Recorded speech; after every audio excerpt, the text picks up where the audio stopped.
Mic एक बार check करो, बराबर चेक नहीं तो चेंज करो।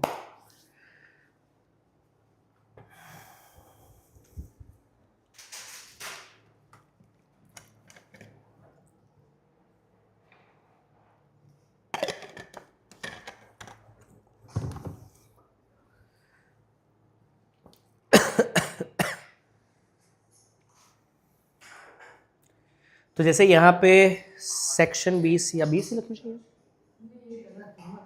सेक्शन। हाँ, सो चलो, यस, वेलकम बैक। हमने 4 मार्क का क्वेश्चन कंप्लीट किए। जितने जितने भी स्टूडेंट्स आपके फ्रेंड्स जो ज्वाइन नहीं हुए, फटाफट से उनको बोल दो जल्दी से कनेक्ट हो जाए, क्योंकि अभी फाइनल सेशन आज का जो है 2 मार्कर सेशन, मैं आपको टॉप 40 to 50 2 मार्कर क्वेश्चन देने वाला हूं। टॉप 40 to 50 2 मार्कर क्वेश्चन मतलब सोच लो, टोटल टेक्स्ट बुक में 200 जितने क्वेश्चन में से आपको यहां पे टॉप 50 क्वेश्चन देने वाले हैं। वैसे चैप्टर देखा जाए तो देयर आर 20 to 23 चैप्टर। उसका मतलब ये हुआ एवरेज हर चैप्टर में से 2 क्वेश्चन, हर एक चैप्टर में से सिर्फ 2 क्वेश्चन इंपॉर्टेंट। तो आप समझ लो कि ये आपको एक एवरेज तरीके से समझना है कि 46 to 50 क्वेश्चन अगर मैंने करवा दिया तो आपके 2 मार्कर क्वेश्चन 100% श्योर एग्जाम में पक्के रहेंगे। ठीक है, करें शुरुआत। तो चलिए शुरुआत करते हैं 2 marker question number 1।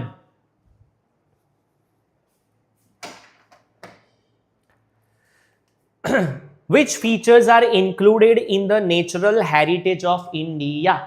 Natural heritage of India क्या था हमारा फर्स्ट चैप्टर का? Natural heritage of India, mountain, forest, river, desert, stream, trees, shrub, creepers, flowers, leaves, even insects, different type of landscape. It also include wide range of mineral and different type of vegetation, plant and animals are included in our natural heritage. फटाफट से जल्दी से करते हैं। जो जो आपको समझ में ना आए मुझे कमेंट सेक्शन में लिख के बताना, otherwise it is going to be very easy to learn 2 mark question. ठीक है, सेकेंड शॉर्ट नोट हमारी इसमें से फर्स्ट चैप्टर में से होगी Aryans. Short note of Aryan, जहां पे ऐसा भी लिखा है information about ancient most people of India. मैं आपको 2 मार्कर स्टेटमेंट भी किस तरह से वो पूछ सकते हैं वो भी मैं आपको बताता हूं। ब्लॉकबस्टर क्वेश्चन रहेगा आपका एग्जाम के लिए, आपको प्रिपेयर करना है। तो पहले तो उनको नॉर्डिक भी कहा जाता था। इन एंशियंट टाइम्स हिंदू जितने भी थे ना उनको आर्यंस कहा जाता था, मतलब जितने भी हिंदूज है वो सारे part of Aryans. And the region where they live in large number was known as Aryavart. Aryans जहां पे रहते थे वो पूरे रीजन को, एरिया को कहा जाता था Aryavarta. Okay, in ancient time first Aryan population was mainly concentrated on north west region, मतलब नॉर्थ में और वेस्ट में ज्यादातर आर्यन पॉपुलेशन थी। Aryan were lover of natures and they worship trees, rivers, sun, wind and rain. ऐसा भी statement exam में हो सकता है। Aryans were the lover of nature, describe this statement. तो यहां पे आपको पूरी आर्यन की शॉर्ट नोट ही वैसे लिखनी है। They compose hymns to pray this natural element, मतलब जो रीचाज है, जो श्लोक है जो हम पढ़ते हैं संस्कृत में, वो आर्यन की देन है ना, तो वो भी आपको ध्यान में रखना है। ओके, नेक्स्ट क्वेश्चन, लोक माता। रिवर्स आर कॉल्ड लोक माता सिंस लॉन्ग। ये भी हमारा रहेगा blockbuster question. Rivers are called लोक माता। रिवर्स को लोक माता कहा जाता है, क्यों? जैसे हमें पता है हम रिवर की परिक्रमा करते हैं, है ना शत्रुंजय रिवर, गंगा रिवर, उसमें स्नान करते, तो इस तरह से हम उनकी पूजा करते हैं। एंड दैट इज वाई हमारी माता है।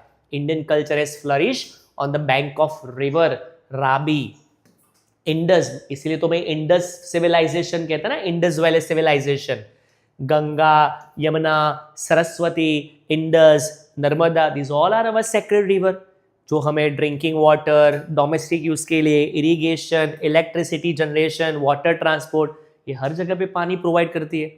Even humans depend on river for industrial use such as clay utensil, plastering, construction of building. Even beautiful scenes at dawn and dusk near river inspire artists to create painting. कोई भी artist होता है वो on the bank of river वहां पे बैठते हैं और बढ़िया सा पेंटिंग बनाते हो, तो river inspire them for this drawing and painting, therefore they are called लोक माता. Okay, next, difference between natural and cultural heritage. ये दोनों का डिफरेंस, नेचर मतलब गिफ्टेड बाय नेचर, कल्चरल मतलब गिफ्टेड बाय मैन. जो नेचर ने गिफ्ट दिया है वो क्या है, तो नेचर ने जो गिफ्ट दिया है वो है forest, mountain, deserts, rivers, streams, vegetation, animal life. और जो हमने बनाया, इंसान ने बनाया, उसको क्या कहा जाता है, palace, building, fort, stupa, vihara, चैत्य, टेम्पल, मॉस्क, टूम, स्कल्पचर.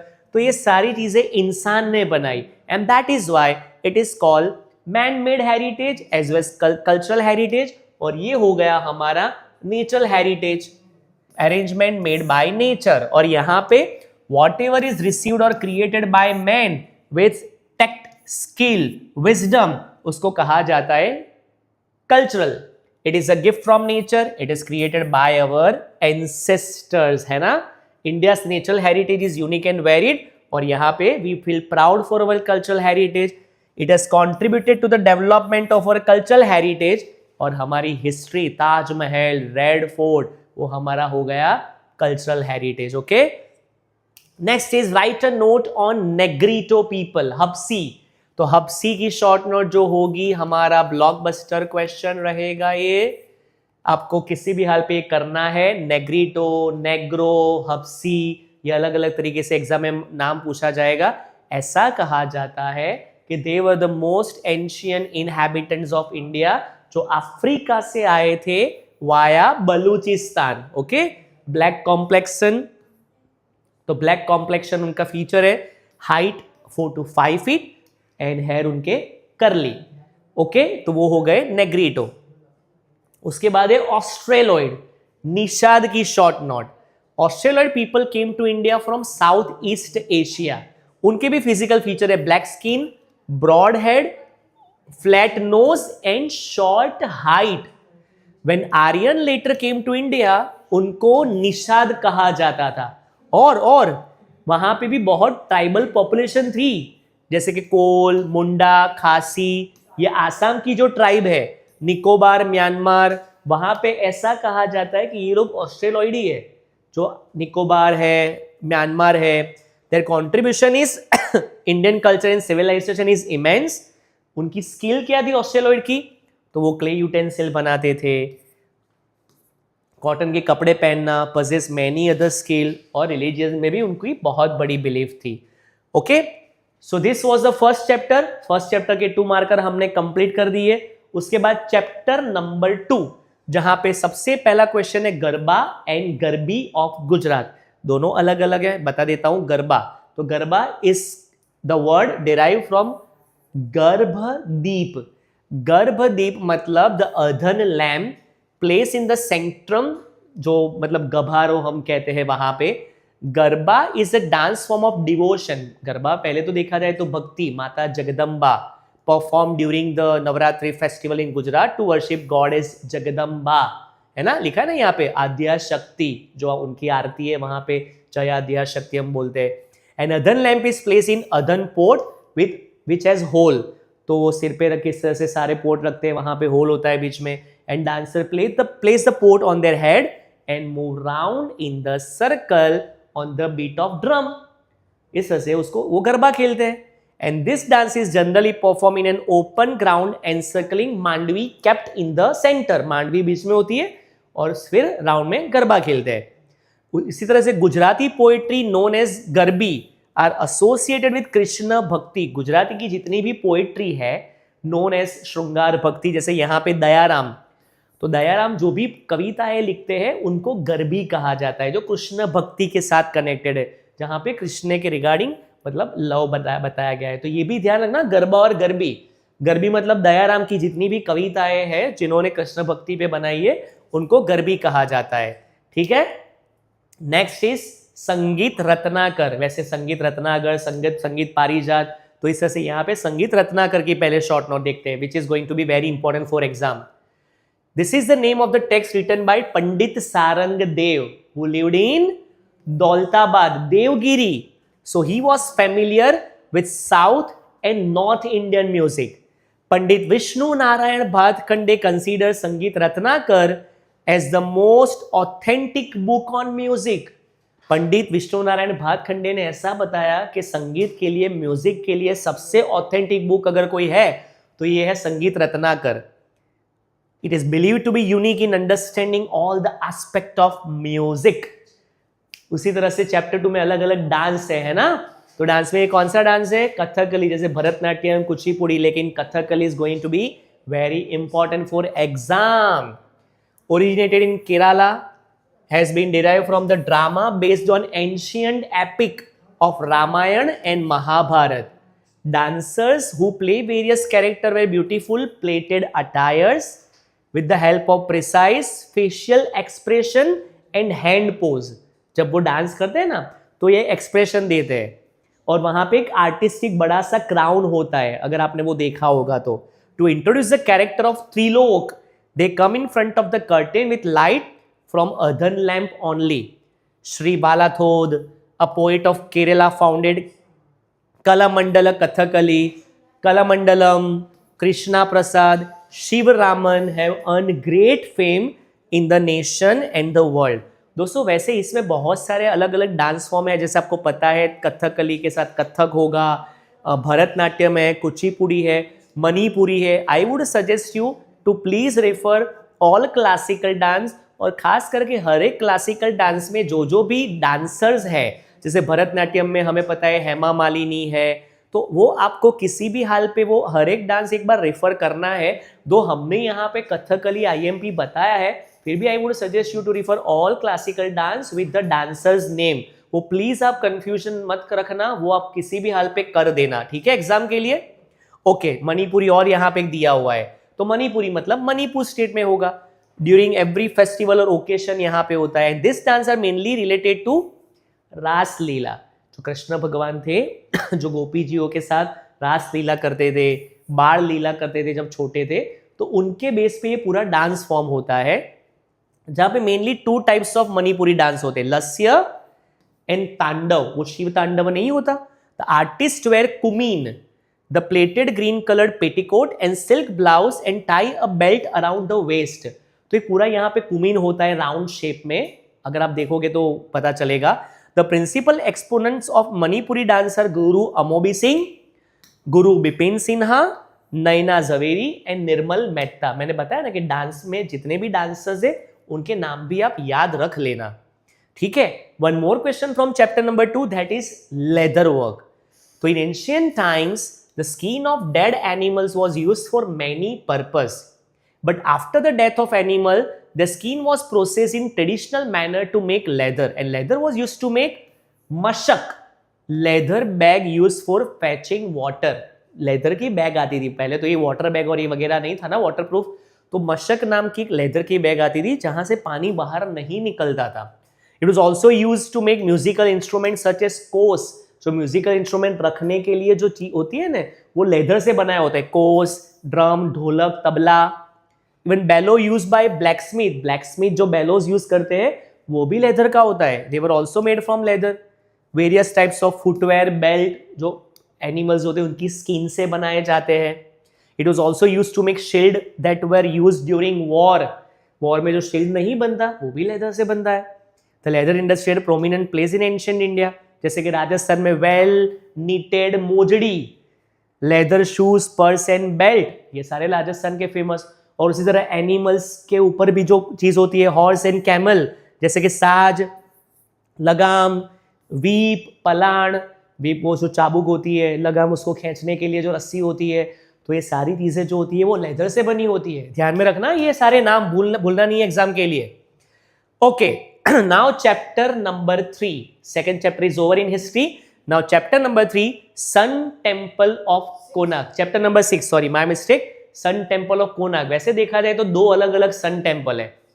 एक रहेगा महसाणा वाला सन टेम्पल जो होगा मोढेरा सन टेम्पल, और ये है कोणार्क का सन टेम्पल। थर्ड चैप्टर में दिया है मोढेरा वाला सन टेम्पल, ये है कोणार्क का सन टेम्पल ओडिशा वाला। बच्चों इसमें कंफ्यूजन नहीं होना चाहिए बिल्कुल से, क्योंकि दोनों सन टेम्पल अलग अलग है, एक मोढेरा सन टेम्पल महसाणा और एक है उड़ीसा वाला सन टेम्पल कोणार्क का। तो ये जो है, जैसे हम नहीं रथ यात्रा के बारे में बात करते हैं, एक रथ यात्रा यहाँ की और एक रथ यात्रा जो है वहां पे पूरी उड़ीसा। तो sun temple of Konark, bay of Bengal, in Jagannath Puri district of Odisha. Its work was commissioned in 13th century during King Narasimhavarman I of the Garg dynasty, जहां पे magnificent piece of artwork was built in black stone। अगर आप आज भी उसकी image देखोगे ना तो उसमें जो पूरा शिखर है ना वो पूरा काले पत्थर से बना हुआ है, इसीलिए उसको ब्लैक पगोड़ा भी कहा जाता है, black stone. The temple in the shape of the chariot of sun god driven by 7 horses. ऐसा टेम्पल बना है कि 7 हॉर्सेस उसको खींच रहे हैं। The chariot has 12 massive wheel. आज भी अगर आप गूगल पे देखोगे ना तो उसके व्हील्स आपको दिखाई देंगे, लेकिन पूरे साइड पे, मतलब एक साइड पे आपको दिखेगी 3-4, लेकिन पूरा टेम्पल अगर आप सर्कुलेट देखो तो 12 मैसिव व्हील्स है, और ईच व्हील हैज 8 स्पोक्स। हर एक व्हील में, जैसे कि अगर एक ऐसा व्हील है बराबर, तो ऐसे अलग अलग आपको, जैसे 1 2 3 4 5 6 7 8, 1 2 3 4 5 6 7 8, तो ऐसे अलग अलग 8 स्पोक्स है। और ये जो 8 स्पोक्स है ना, तो ये इसीलिए एक व्हील में 8 स्पोक्स है, जो बताते हैं कि पहले के जमाने में वॉच नहीं थी, क्लॉक नहीं था, टाइम नहीं था, तो उस टाइम में क्या था, प्रहर। प्रहर तो मतलब 8 प्रहर मल्टीप्लाई बाय 3 आवर्स, तो 24 आवर्स हो गया। तो पहले क्या था, प्रहर चलता था, मतलब 3-3 घंटे का एक प्रहर होता था, और उस तरह से 24 आवर्स हो गए। तो ये प्रहर जो था उसकी वजह से यहाँ पे 8 अलग अलग स्पोक्स बनाए थे। इवन 12 व्हील सिग्निफाई 12 मंथ, जो 12 व्हील है ना वो 12 मंथ सिग्निफाई करता है, and 8 spokes signify 8 prahar in a day. The detail of motive and diversity of subject of this temple is unparallel. आज भी 13th सेंचुरी का सबसे अनपैरेलल सिविलाइजेशन अगर एग्रीकल्चर आर्किटेक्चर है तो वो है कोणार्क का सन टेम्पल। उसके बाद इंट्रोडक्शन ऑफ चापानेर, ये भी हमारा ब्लॉकबस्टर होगा। चापानेर आपको पता होगा गुजरात का एक ऐसा सिटी जो यूनेस्को ने उसको वर्ल्ड हेरिटेज साइट डिक्लेयर किया। लगान मूवी अगर आपने आमिर खान वाला देखा होगा तो आमिर खान का जो लगान मूवी है उसका पूरा शूटिंग चापानेर में हुआ है, पूरा शूटिंग। तो चापानेर वैसे कहां पे है, पंचमहाल डिस्ट्रिक्ट, हलोल तालुका, पावागढ़ की फुटहिल पे है चापानेर। अगर आप पावागढ़ दर्शन के लिए मंदिर में जाओ तो एक बार चापानेर होके आओ। इट इज कॉन्कर्ड बाय सुल्तान मोहम्मद बेगड़ा। 1484 में मोहम्मद बेगड़ा ने चापानेर पे अटैक किया और जीत लिया। He name Champaner as Muhammadabad, जैसे अहमदाबाद अहमद शाह, उसी तरह से Muhammadabad, and gave status a capital city. He built Moti Masjid, Jama Masjid, Champaner fort, and in view of this, मैंने बताया ना, यूनेस्को ने 2004 में चापानेर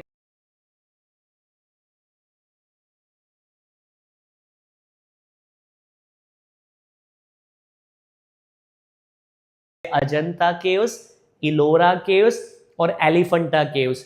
तो ये भी जो तीनों केव्स है आपको एग्जाम के लिए एक बार रेफर कर देनी है, अजंता, इलोरा और एलिफेंटा, ये तीनों caves.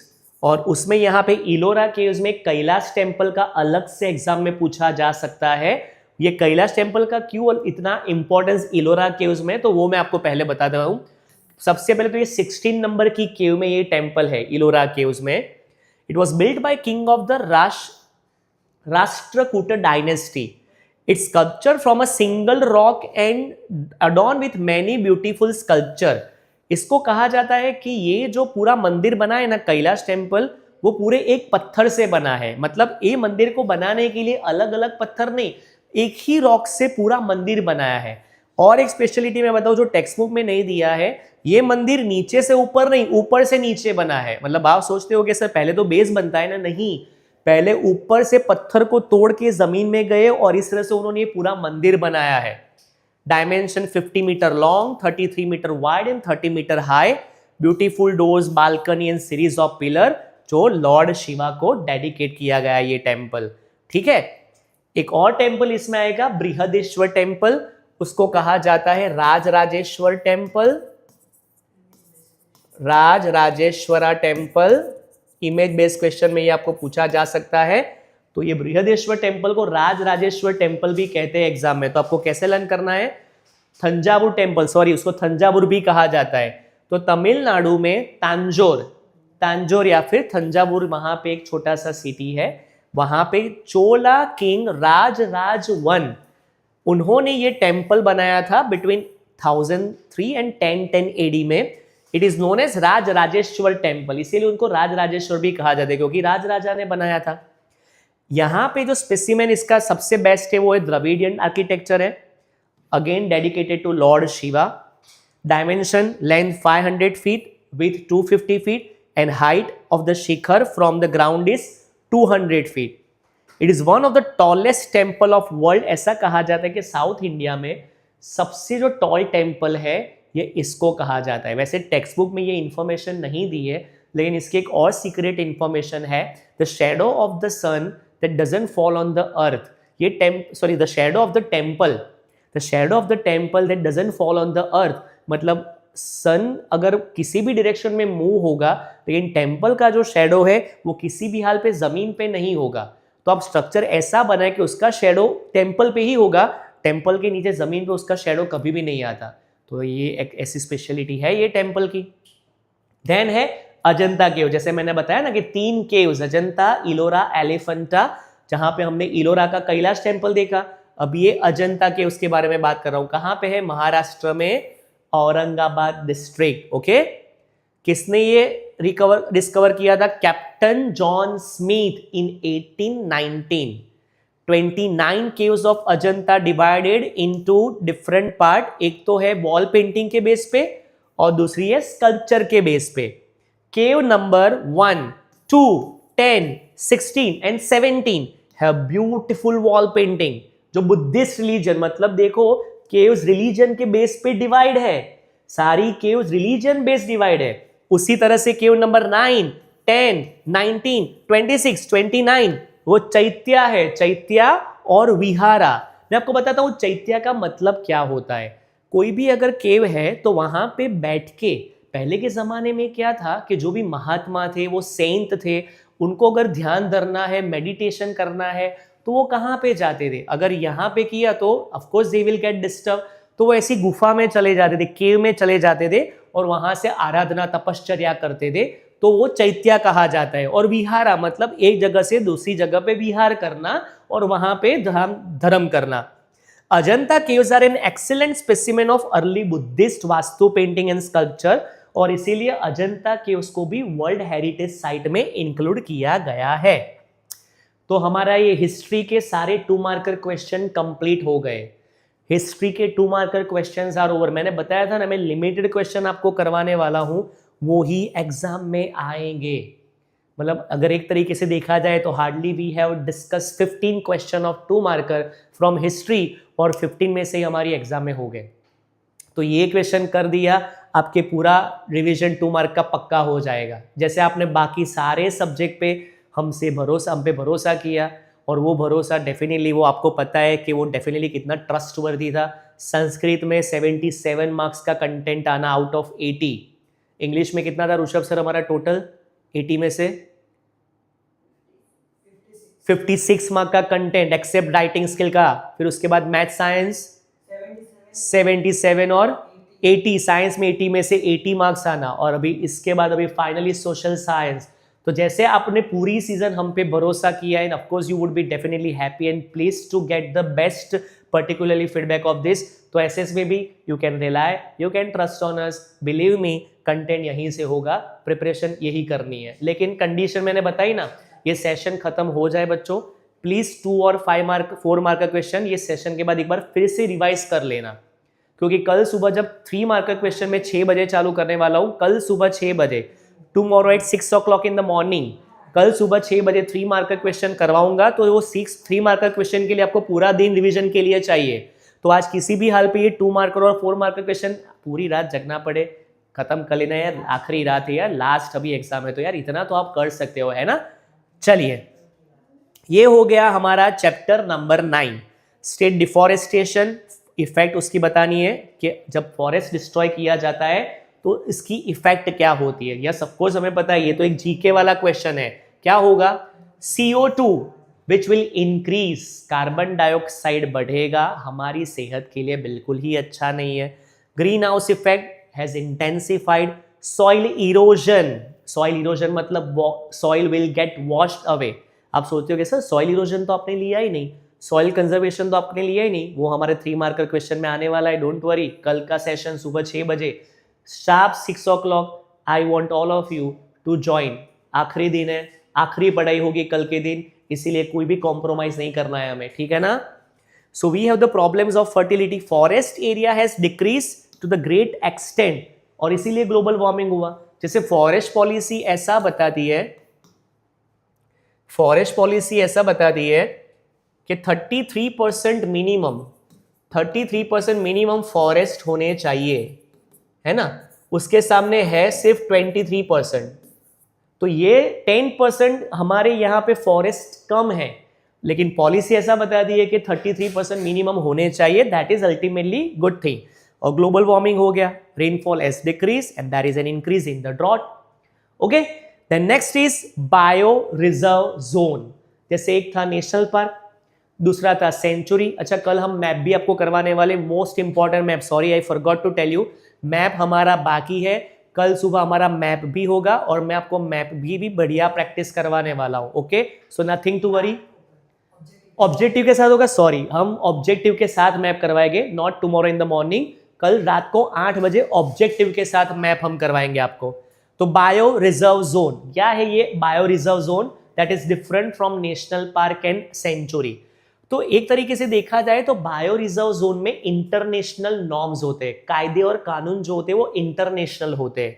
It's main purpose is to protect physical and cultural diversity of XYZ region, जहां पे उनको भी रिस्पेक्ट दिया जाए। Vegetation, insect, animal, land and lifestyle of people living in area, जो सभी चीजों का देखभाल किया जाए, ठीक है। Facilities are provided here for the research and training of biodiversity, और इसीलिए उसको बायो रिजर्व जोन डिक्लेयर किया गया है। कितने बायो रिजर्व जोन है यहाँ पे तो हम देखेंगे। The size of such zone generally exceed 5000 square kilometre. ये जो बायो रिजर्व जोन पूरा एरिया होता है उसकी मिनिमम साइज होनी चाहिए 5000 स्क्वायर किलोमीटर, जो हमारे गुजरात में सिर्फ एक ही है और वो है रन ऑफ कच्छ। बाकी इंडिया में भी है, जैसे आप यहाँ पे देखिए Nilgiri, gulf of Mannar, great Nicobar, Sundarban, Pachmarhi, rann of Kutch, one and only one in Gujarat, that is rann of Kutch in bio reserve. उसी तरह से सेंचुरी और नेशनल पार्क, तो सेंचुरी और नेशनल पार्क में बहुत माइनर डिफरेंस है। Sanctuary reserve area for wildlife at risk, ये protected area for wildlife and nature, ये रिजर्व्ड है।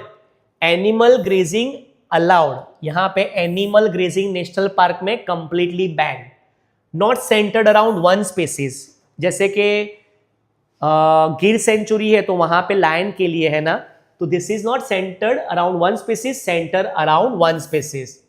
Periyar, Chandraprabha are famous sanctuary, Kaziranga, Velavadar, marine national park, Corbett Gir, तो ये सारे हो गए हमारे नेशनल पार्क, क्योंकि गिर में भी आज लायन के साथ साथ बहुत सारे वहां पे भी एनिमल्स होते हैं। Then next most important blockbuster question हमारा ये रहेगा, state the remedies of forest conservation. अगर फॉरेस्ट को प्रोटेक्ट करना है तो गवर्नमेंट को क्या करना चाहिए? तो सबसे पहले people should be encourage to use alternative source like solar, wind, bio energy instead of wood. Why should be dependent on cutting trees instead of, let's find other alternate जहां पे फॉरेस्ट कम काटने पड़े। Trees that are cut for construction or other needs should be replaced by planting the same species of tree. वैसे एक ऐसा भी government को law बनाना चाहिए कि for development if you are cutting trees, whatever development you are doing, जितने पेड़ आपने काटे हैं उतने ही पेड़ फिर से उगाने पड़ेंगे और उसकी देखभाल भी करनी पड़ेगी। Industry using forest resource should be made responsible for afforestation. Awareness programme करनी चाहिए, है ना। Forest conservation should be included in school education, जो हम अभी पढ़ाई कर रहे हैं। Programme like social forestry, agro forestry, अगर ऐसे प्रोग्राम भी हुए तो people will get more aware about growing more trees instead of cutting more trees for their development, for their selfish and greed. Now state the remedies to preserve the minerals. Minerals को preserve करने के लिए कौन सी remedy है, मतलब कौन से solution है, कौन से इलाज है कि हम मिनरल्स को भी प्रिजर्व कर सके। Blockbuster question from chapter number 12। किस तरह से मिनरल्स को हम प्रिजर्व कर सकते हैं? तो सबसे पहले यूज ऑफ प्रॉपर टेक्नोलॉजी। जितने भी मिनरल वेस्ट हो रहे हैं उसको प्रॉपर एंड एडवांस टेक्नोलॉजी से सबसे पहले मिनरल्स को अच्छी तरह से एक्सट्रैक्ट करो, अंदर से निकालो, ठीक है। फिर recycling the scrap of mineral, जैसे कि आयरन, कॉपर, एल्यूमिनियम, उसका जो भी स्क्रैप होता है उसको रिसाइकल करो, रीयूज करो। ऑल्टरनेट यूज ऑफ मिनरल, वो भी सोचना है। नंबर 3 ऑल्टरनेट, ये नंबर 3 हो गया, ऑल्टरनेट यूज ऑफ मिनरल। आज हमारे पास जो मिनरल्स है पॉसिबल है कि कल ना भी हो हमारे साथ, तो उसका ऑल्टरनेट भी हमें ढूंढना चाहिए क्योंकि quantity is limited. For example making use of solar energy instead of electricity, aluminium instead of copper, CNG instead of petrol, है ना। ऑल्टरनेट भी ढूंढना है। और number 4 use of non conventional means, the use of non conventional source, मतलब renewable source like water, solar, wind, biogas, इसका increase करना है ये एनर्जी, क्योंकि हमें पता है कि यहाँ पे हमारे पास उसकी क्वांटिटी है, लेकिन जो quantity which is going to be exhausted, तो वो नॉन रिन्यूएबल एनर्जी जितना हम यूज करेंगे हमारे लिए बिल्कुल ही वो अच्छा नहीं है।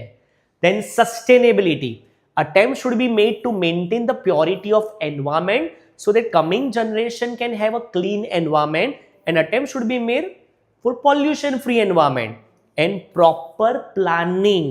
Mineral reserves are properly estimated कि हमारे पास फ्यूचर में शायद ना भी हो, तो प्रॉपर एस्टिमेट करो, फोरकास्ट करो, प्रेडिक्ट करो। Planning should be done for utilising them effectively, जितना हो सके एफिशिएंटली इस्तेमाल करो, जुडिशियली इस्तेमाल करो।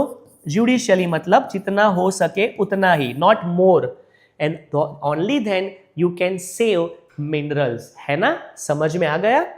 Okay, then state the types of iron ore and mention the place where iron ore is found. तो आयरन के कितने अलग अलग टाइप है? 4। जैसे वो मैग्नेट आपके पास नहीं होता, उसी तरह से 4 अलग अलग कौन से टाइप है? Hematite, magnetite, limonite and siderite.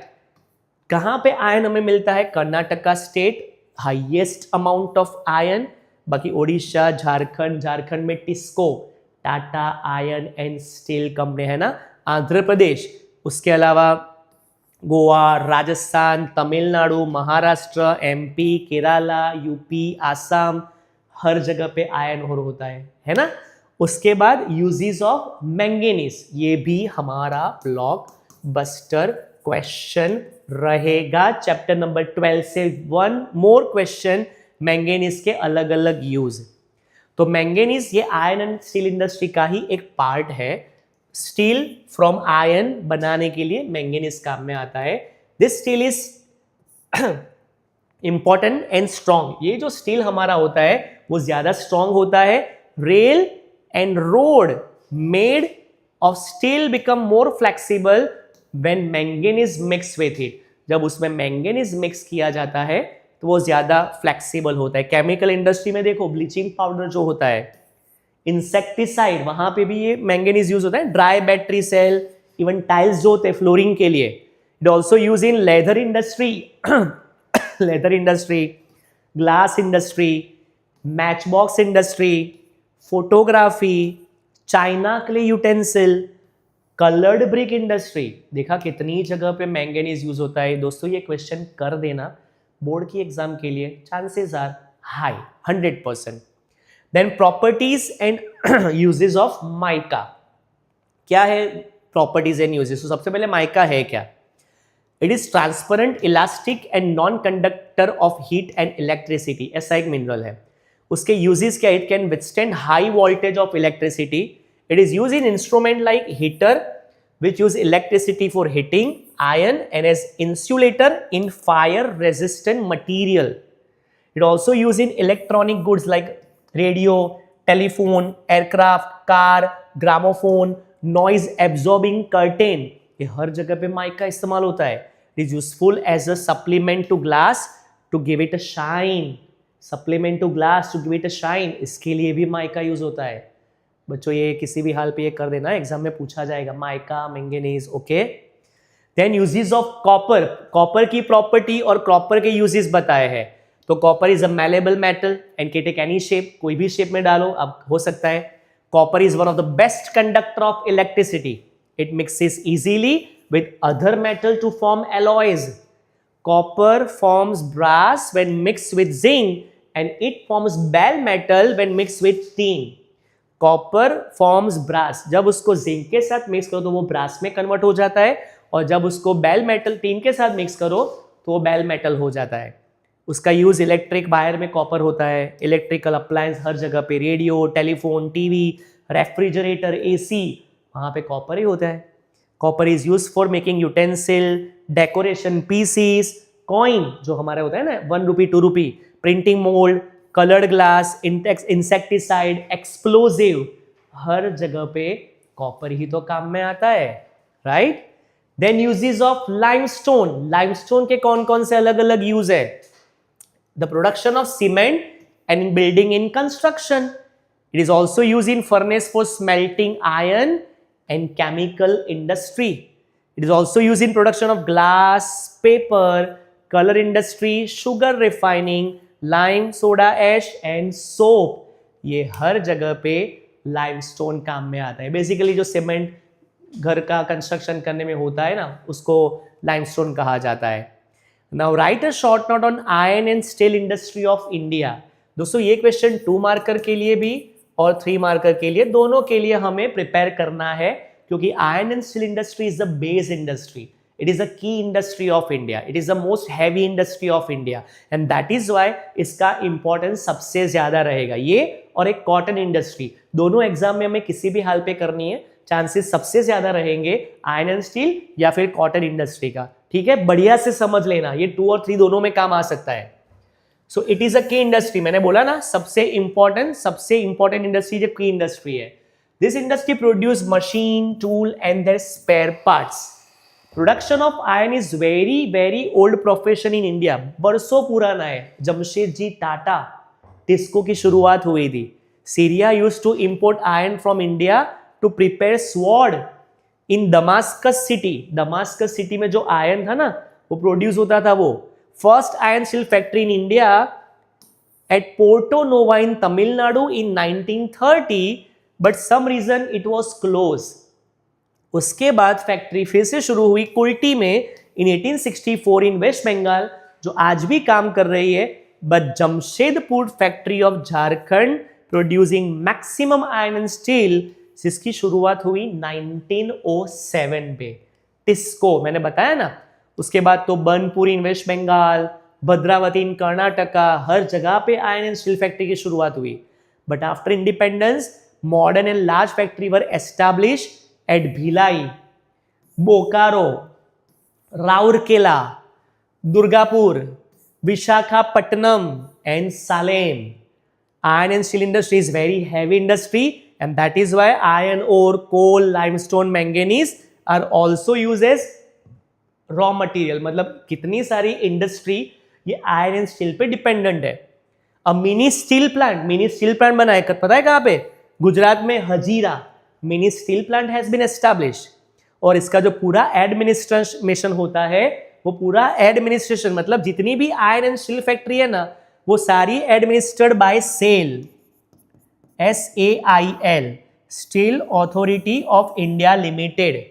सिर्फ एक्सेप्ट फॉर टाटा खुद अपना मैनेज करता है, लेकिन सारी जितनी भी आयरन एंड स्टील इंडस्ट्री है वो गवर्नमेंट ओन्ड SAIL जो ऑर्गेनाइजेशन कंपनी है वो ही सबको मैनेज करती है. India is at 5th place in the world in production of steel. आज इंडिया पूरी दुनिया में नंबर 5 पे है स्टील के प्रोडक्शन में. मैंने बताया ना मोस्ट इंपॉर्टेंट रहेगी ये इंडस्ट्री हमारी। Okay, next, mention the step to curb environmental degradation. What is meant by environmental degradation, state remedies to prevent it. किसी भी हाल पे ये भी क्वेश्चन आपकी बोर्ड की एग्जाम के लिए 100% इंपॉर्टेंट रहेगा। ठीक है, तो रेमेडीज क्या है एनवायरमेंट डिग्रेडेशन के लिए, मतलब एनवायरमेंट डिग्रेड ना हो, बिगड़े नहीं, तो उसके लिए क्या करना है। तो सबसे पहले तो proper industry and planning and quality of equipment. जो भी पॉल्यूशन है उसको डिक्रीज करो। जो पॉल्यूटेंट इंडस्ट्रियल यूनिट जो बाहर देते हैं रेसिडेंशियल एरिया पे, उसको प्रॉपरली अच्छी तरह से वो यूनिट को इंस्टॉल करना जरूरी है, तभी पॉल्यूशन कम होगा। Number 2, proper selection of fuel. Fuel ऐसा होना चाहिए जहां पे एयर पॉल्यूशन कम हो, proper fuel, proper use, that is important. जैसे कि smoke can be averted by using mineral oil in place of coal in industry, है ना। उसके बाद number 3, with the help of filter, precipitators and scrubbers, the airborne pollutant can be prevented from entering into the air. ये third remedy हुई। Number 4, water pollutants can be prevented by refining industrial effluents before these are released into rivers. Clear हो गया। उसके बाद plastic industry, ये भी exam में पूछा जा सकता है। प्लास्टिक इंडस्ट्री या फिर write a short note on sunrise industry, उसका दूसरा नाम है plastic industry, sunrise industry. The demand for plastic goods in India is increasing day by day, और वो है waterproof, can be moulded, so it is use in packing, conservation of chemical, textile, building construction, vehicle production, हर जगह पे plastic काम में आता है ना। तो दैट इज वाई इसको सनराइज इंडस्ट्री भी कहा जाता है। Once again, once more, blockbuster question, electronic industry. Electronic industry मतलब किसी भी हाल पे आपको ये भी एग्जाम में करना है, क्योंकि इलेक्ट्रॉनिक इंडस्ट्री में Bengaluru the electronic capital of India, है ना। 1905 जहां से रेडियो सेट टेलीफोन इंडस्ट्री शुरुआत यहां पे हुई, जिसमें जो गवर्नमेंट ओन्ड कंपनी है बेल, भारत इलेक्ट्रॉनिक लिमिटेड, जो बेंगलुरु में एस्टैब्लिश हुआ था 56 to produce equipment for army. आज भी हाँ बेल, Akashvani and meteorological department.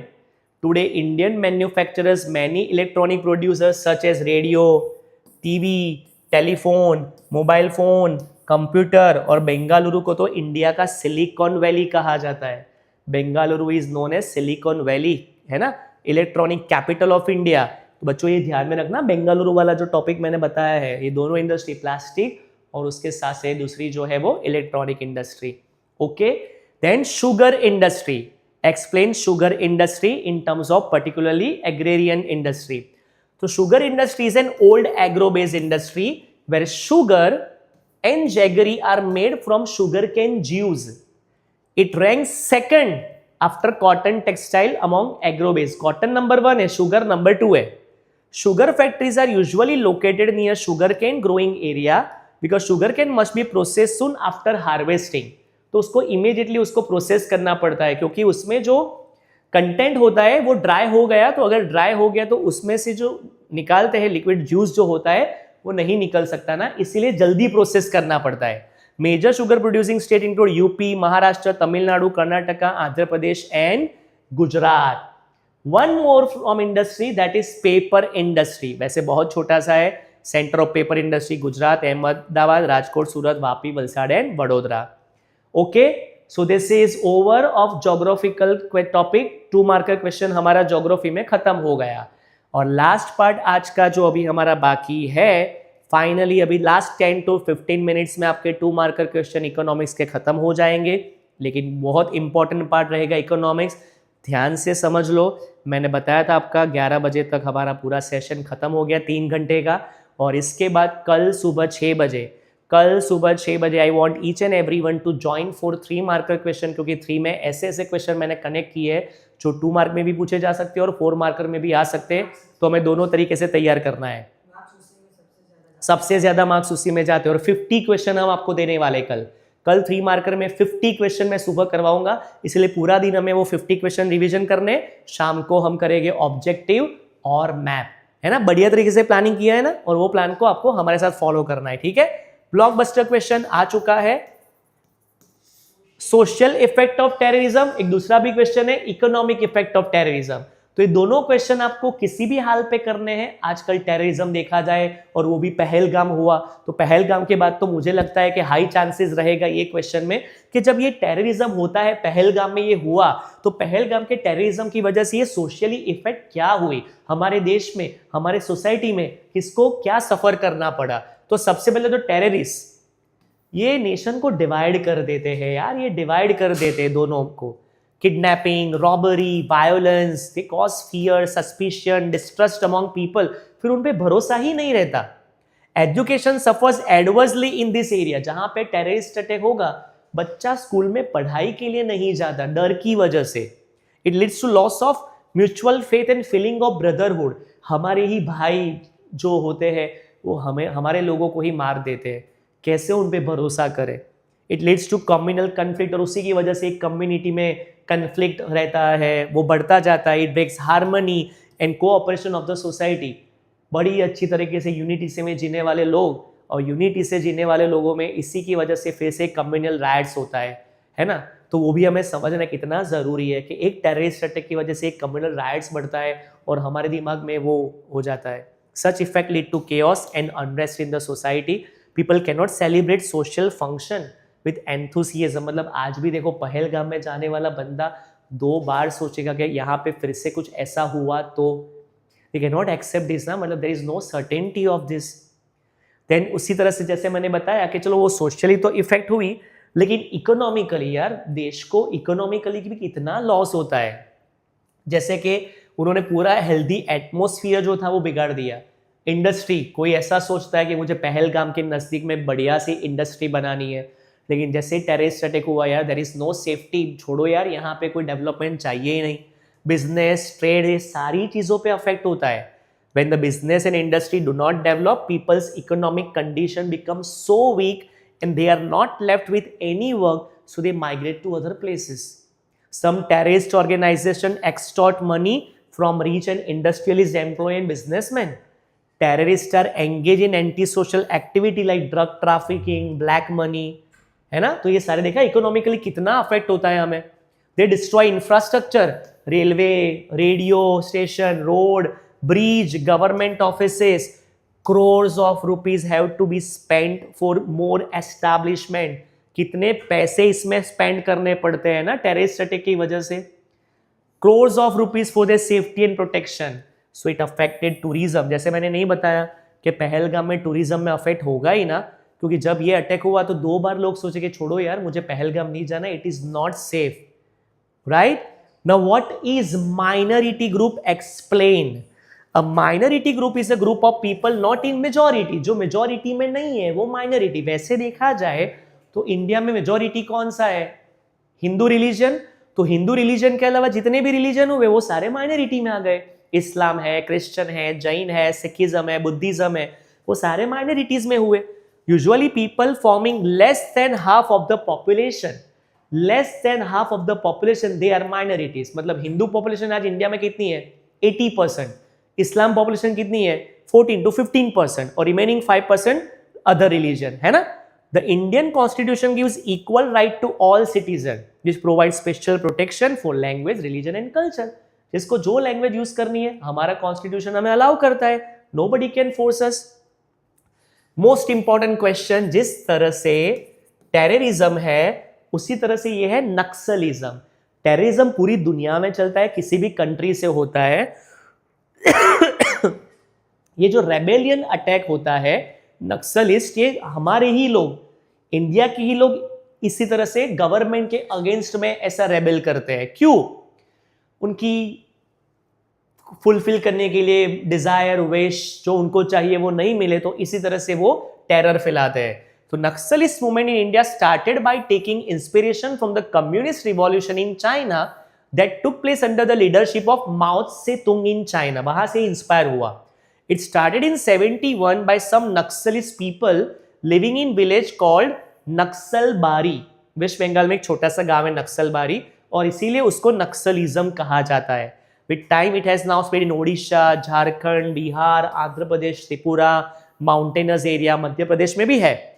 Two leading organization, namely People's War Group and Maoist Communist Center, ये दोनों सबसे मतलब एक्टिव ग्रुप है जो ये टेररिज्म स्प्रेड करते हैं इंडिया में रह के, इंडिया के सामने. They conduct insurgent activity like robbery, kidnapping करना, वायोलेंट अटैक, बॉम्ब ब्लास्ट, ये उनका पार्ट होता है. पुलिस गवर्नमेंट कितना भी ट्राई करे बट दे आर लाइक नहीं, किसी भी हाल पे यहाँ पे सिस्टम जो है उसको बिगड़ना ही है. We don't want peace at all in our country. जब तक हमारी मांगे पूरी नहीं होगी हम किसी को आराम से रहने नहीं देंगे. अब ये जो है लीडिंग ऑर्गेनाइजेशन जो इंसर्जेंसी मैंने बताया ना, रेबेलियन इंसर्जेंसी, वो इंडिया में ही होती है. टेररिज्म वर्ल्ड वाइड होता है. तो ये एक डिफरेंस भी एग्जाम में पूछा जा सकता है. What is the difference between insurgency और टेररिज्म? तो यहाँ पे ईस्टर्न स्टेट्स में कौन कौन से ग्रुप है बच्चों, ये लर्न कर देना. आपको किसी भी हाल पे करना है, ऑब्जेक्टिव्स में काम में आ सकता है ना. ट्रू और फॉल्स में भी ये खास लर्न करना है कि कौन सा ऑर्गेनाइजेशन जो इंसर्जेंट ग्रुप है रेबेलियन, वो कौन से स्टेट में है. जैसे कि NSCN, national socialist council of Nagaland, ये सारे इंसर्जेंट ग्रुप है, एक्टिव ग्रुप रेबेलियन के, जो यहां पे रह के टेररिज्म स्प्रेड करते हैं. कानपुर में KNF, Kuki National Front, KNA, Kuki National army.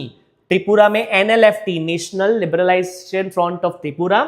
ATTF, All Tripura Tigers Force. TUJS, Tripura Upajati Juba समिति.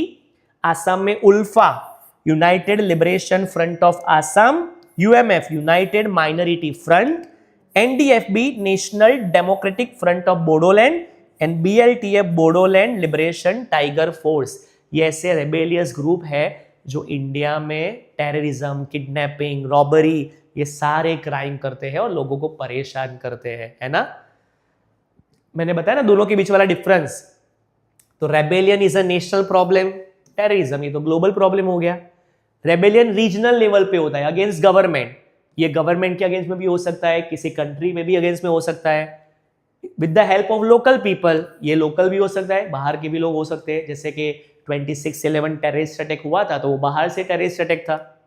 Development of state suffering from problem of rebellion is hinder, and development of country suffering from terrorism is also hinder. किसी भी हाल पे वो development करने ही नहीं देते. Now next question, what is mean by SCs and STs? यहां पे सारे आर्टिकल्स ये चैप्टर में दिए हैं. इसमें से किसी ना किसी तरह आपको आर्टिकल भी प्रिपेयर करने हैं.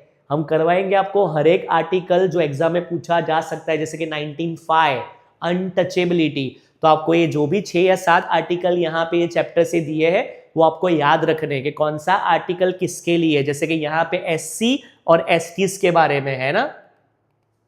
ST, schedule tribe and schedule caste. तो according to article 341, schedule caste मतलब caste which are included in schedule, मतलब लिस्ट में जो कास्ट इंक्लूड की गई है for the upliftment of particularly community और रिलीजन, उनको शेड्यूल कास्ट कहा जाता है. अकॉर्डिंग टू आर्टिकल 341, सॉरी यहाँ पे गलती है, this is not 341, it is 342.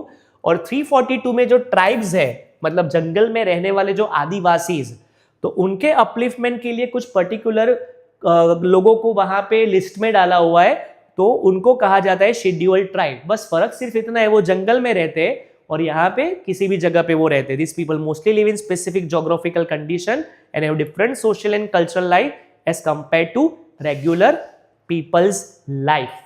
ये चैप्टर 7 का एक क्वेश्चन हमारा था, write a note on unity in diversity.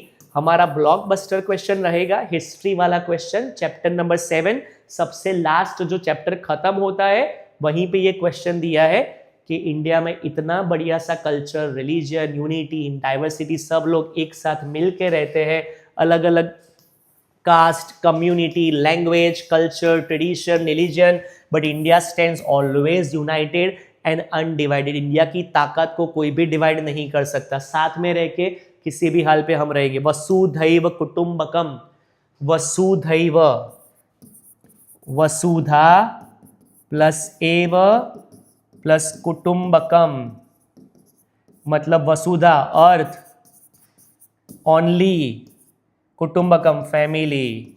ये पूरी दुनिया हमारी कुटुंब है, हमारे फैमिली है ना। Whole world is a family, the feeling exist in India since Vedic period. हमारे जो 4 वेदास, वो हम करेंगे कल 3 मार्कर क्वेश्चन में। 4 वेदास, ऋग्वेद, यजुर्वेद, सामवेद, अथर्ववेद। और ऋग्वेदा में सिखाया है let us get good thoughts and vibration from all 4 direction, है ना। The message of Rigveda showcase the grand and glory of Indian culture. India is spread religious tolerance and secularism.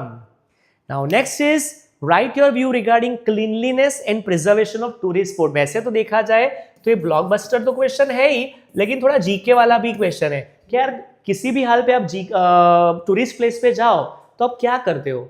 अगर टूरिस्ट प्लेस पे गए तो वो टूरिस्ट प्लेस में आपको क्या करना है, क्या नहीं करना है, उसको कैसे टेक केयर करनी है, प्रिजर्व करना है, तो वो एक जनरल हमारा नॉलेज होता है। जैसे कि अगर वो पिलग्रिमेज है, trekking, several location like lot of dirt and filth is created due to human intervention. Religious and historical places have always been a great attraction among the local as well as foreign tourists. जैसे कि ऋषिकेश जाना, केदारनाथ जाना। Central government as respect state government try to make their best effort to maintain cleanliness in on this spots and अलग अलग different tourism. We as responsible citizen should take following step. कौन से step लेने चाहिए? तो पहले तो please plastic इस्तेमाल मत करो, it creates pollution. Don't litre the picnic spot, वहां पे डस्टबिन है ना, कचरा वहीं पे डालो please. Don't spoil historical monument. कई बार ऐसा होता है ना कि अलग अलग जगह पे जाते हैं, वो हार्ट बनाया होता है, बीच में से तेल निकाला होता है, and that waits that and he loves that person. क्या यार, कौन ऐसा लोग करते हैं? मतलब हिस्टोरिकल मॉन्यूमेंट पे क्या ऐसे हार्ट बना के ऐसा एरो ड्रॉ करना नहीं करना चाहिए। ये properly dispose the waste. Don't spit after eating. Tobacco है हमारी आज भी, बहुत सारे लोग टोबैको गुटखा खा के फिर रास्ते में थूक देते। क्या ऐसा मत करो यार। Don't pollute surrounding. अभी मैंने कल एक रील देखा था, बच्चे की एग्जाम खत्म हो गई स्कूल में, तो वो बस से वापस आ रहा था, उसने अपनी बैग में जितनी भी किताबें थी यार, किताबों के पन्ने फाड़ के वो बस से विंडो में से फेंक रहा है। सोचो आप, मतलब अभी वो बुक कोई काम की, सारी किताबें फाड़ के वो डाल रहा था यार। मैंने सोचा यार क्या कर रहा है बेटा आप। Extensive care should be taken during monsoon of historical monuments such as stepwell, lake, pond, stream, and be cautious while cleaning monument with archaeological chemical method. Make domestic and foreign tourists aware and sensitive about historical monument and heritage, right? Then describe the advantage of tourism industry or tourism boost Indian economy. Tourism Indian economy को कितना boost करती है, लेकिन ये कब होगा? जैसे हमें पता है कि यूनेस्को ने बहुत सारे नेचुरल और कल्चरल हेरिटेज को वर्ल्ड हेरिटेज साइट में डिक्लेयर किया है। जैसे कि अभी मैंने बताया ना, चांपानेर, अहमदाबाद भी उसमें है।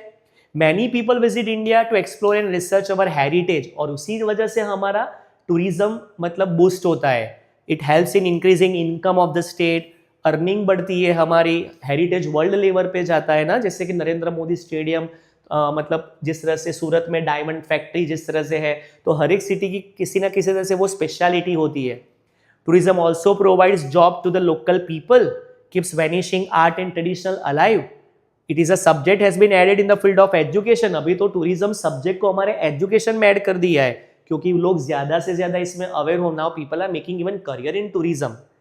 Tourism also help India in earning foreign exchange. मतलब आप कोई भी नॉर्मल प्लेस पे जाओ, एक बार मैं यहाँ पे नल सरोवर गया, तो नल सरोवर में नॉर्मल इंडियंस अगर वहाँ पे है तो उसका चार्ज है 100 रुपी या 150, और अगर फॉरेनर्स वहाँ पे है तो उसका चार्ज है $4 से $5। अभी देखो $4 to $5 मल्टीप्लाई अगर आप 90 देखो तो सीधा हो जाएगा 360 400, और यहाँ पे हमारे लिए चार्ज हुआ 100 150। मतलब फॉरेनर्स आता है तो वो ज्यादा पैसा देगा। तो समझ में आ रहा है कि फॉरेनर्स अगर यहाँ पे आए तो they will give more money to this tourism sector. Photography, ये सारी चीजें, horse riding, boating, which serve as a livelihood for local. Facilities like metal road, railway, water, communication, कितना डेवलप होता है ना अगर सिटी डेवलप हुआ तो। इट ऑल्सो ब्लेंड, मतलब अब जितने भी आप टेम्पल देखो, अंबाजी है, पावागढ़ है, मॉस्क अगर देखा जाए तो जामा मस्जिद है, जैन टेम्पल देखा जाए तो पालीताना होगा, गिरनार होगा। कितना बढ़िया सा वो सिटी पूरा डेवलप होता है जब वो वहाँ पे भगवान के दर्शन करने के लिए जाते हैं, तो वहां पे पूरा एरिया भी नीचे कितना सारा डेवलप होता है। तो आप समझ सकते हो, it blends various culture of the world and help country to come closer and develop positive relation, है ना। Then what makes Patola very unique, हमारा second chapter Patan Patola. Patola is a silk sari, है ना, उसको क्या कहा जाता था, बेवड़ इक्त, टू साइड वीविंग, दोनों साइड पे आप उसको पहन सकते हैं, इसीलिए उसको कहा जाता है बेवड़ इक्त। हाई ड्यूरेबिलिटी होती है, मोर देन 850 ईयर्स ये पुरानी आर्ट है। ऐसा कहा जाता है कि पटोला के जो कलर्स होते हैं ना, दे रिमेन इंटैक्ट, वो कलर ऐसा ही होता है कितने भी साल आप देख लो, right. Now chapter number factor of production हमारा है 15 चैप्टर से। फैक्टर ऑफ प्रोडक्शन जो 4 मेन फैक्टर है, ये भी एग्जाम में आपको एक बार रेफर कर देना है, land, capital, labour, entrepreneur. Land जैसे हमें पता है simple natural resources like forest, river, hill, mineral, metal, so it is a natural factor of production क्योंकि गिफ्टेड बाय नेचर है ना। उसके बाद capital, capital man made instrument है जहां पे हम स्पेंड करते हैं पैसे, tool, machine, houses, assets, investment. उसके बाद आया लेबर, फिजिकल और मेंटल वर्क, जैसे मैं अभी आपको पढ़ा रहा हूं तो ये मेरा मेंटल वर्क है, मेंटल लेबर है। लेकिन अगर किसान पूरे दिन धूप में काम करता है तो वो हो गया फिजिकल लेबर, है ना। वर्कर, फार्मर, टीचर, डॉक्टर, आपके पापा जो अभी ऑफिस से आते हैं, वो फिजिकल मेंटल लेबर हो गया। और ये तीनों फैक्टर को कंबाइन करने वाला बंदा, बिजनेसमैन, एंटरप्रेन्योरशिप, उसको एंटरप्रेन्योर कहा जाता है। A person who organise and combine all this 3 factor, land, labour, capital, बन गया सबसे बड़ा businessman, entrepreneur. So the process of coordinating production is called entrepreneurship. Then economic and non economic activity. अच्छा, मैं अभी आपको बताऊं, बहुत सारे स्टूडेंट्स हैं जो अभी मेरे साथ लाइव में अभी लेक्चर में पढ़ाई कर रहे हैं, ठीक है। अभी मैं जो आपको पढ़ा रहा हूं उसकी कोई आपसे फीस नहीं ले रहा हूं, तो वो हो गया मेरा नॉन इकोनॉमिक एक्टिविटी। लेकिन अगर मैंने यहां पे ऐसा डाल दिया होता कि जो बच्चों ने हमारा सब्सक्रिप्शन किया है या फिर मेंबरशिप लिए, वही बच्चे मेरा ये लाइव ज्वाइन कर सकते हैं, तो वो हो गया economic activity. But right now you all are attending my lecture free of charge, तो वो क्या हो गया, नॉन इकोनॉमिक, जहां पे कोई मॉनेटरी गेन नहीं है। लेकिन बहुत सारे बच्चों ने मेरे से पीडीएफ की है कि सर हमें ये पीडीएफ चाहिए आपकी, तो पीडीएफ जो बच्चे मेरे से ले रहे हैं, तो वो हो गया हमारी इकोनॉमिक एक्टिविटी।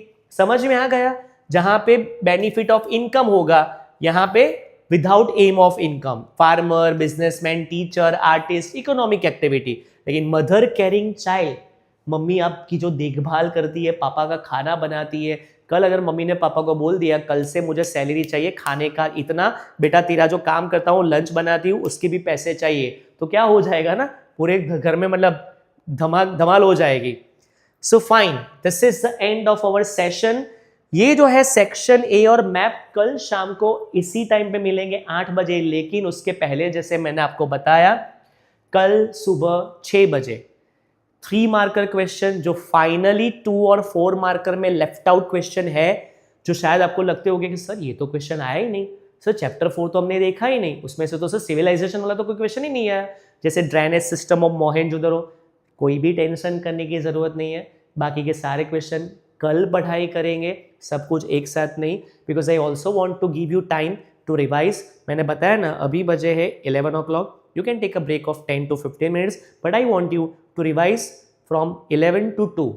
पढ़ लो आज रात को 2 बजे तक 4 और 2 मार्क का क्वेश्चन। यार लास्ट डे सोशल साइंस का पेपर, जितना आप सोच रहे होगे इजी, ऐसा सोच भी नहीं सकते, ये लास्ट पेपर है, तैयारी तो हमें करनी ही है ना।